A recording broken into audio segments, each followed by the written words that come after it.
10টা টাকা নিলাম। কানে কথা যায় না নাকি? শুনেছি। কেন নিলাম? শুধুবে না? শুধিয়েছি কখনো? আমি যদি 10টা টাকা উড়িয়ে দিই? দেবে?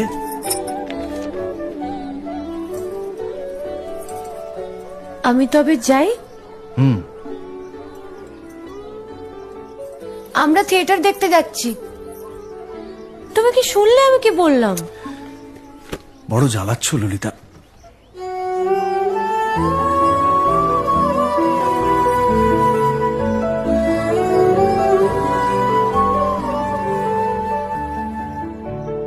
কি হয়েছে? আমরা সবাই থিয়েটার দেখতে যাচ্ছি।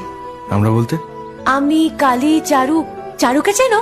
ওই যে পাড়ার মোড়ের বাড়ির আমার বন্ধুর ব্রাহ্মবাড়ি। হ্যাঁ, ওই চারু, চারুর মা আর ওর মামা।